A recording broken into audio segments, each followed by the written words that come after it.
그룹 신화 멤버인 신혜성이 도난 차량을 만취 상태로 운전한 뒤 음주 측정을 거부해 경찰에 체포됐다는 소식 어제 전해드렸습니다. 신혜성 측은 대리주차 직원이 키를 잘못 건넸다며 차량 절도 혐의를 부인했다가 식당 측이 반박하자 뒤늦게 입장을 번복했습니다. 경찰은 절도 혐의 적용 여부를 검토하고 있습니다. 취재기자 연결해서 자세한 소식 알아보겠습니다. 안동준 기자.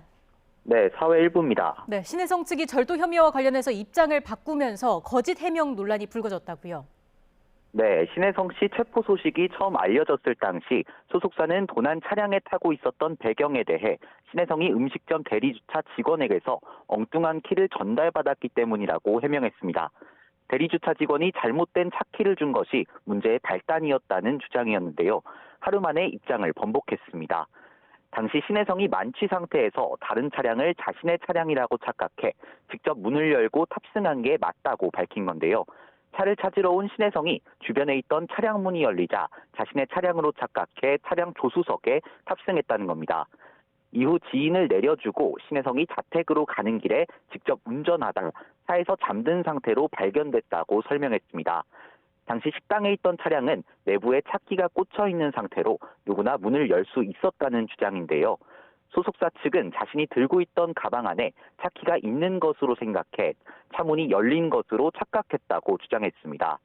이 같은 소속사의 입장 번복은 YTN이 식당 측의 입장을 취재 보도한 뒤 하루 만에 이뤄졌습니다.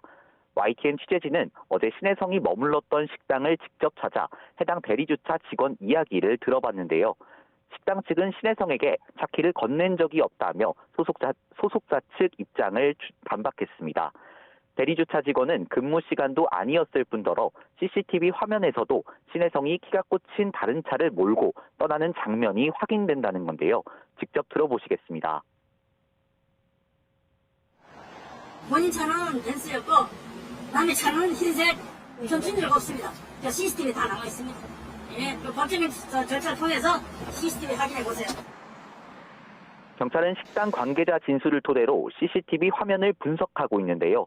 CCTV 내용을 토대로 신혜성에게 절도 혐의를 적용할 수 있는지 들여다보고 있습니다. 앞서 말씀드린 대로 소속사 측은 신혜성이 해당 차량을 자신의 차량이라고 착각한 거라고 설명했는데요.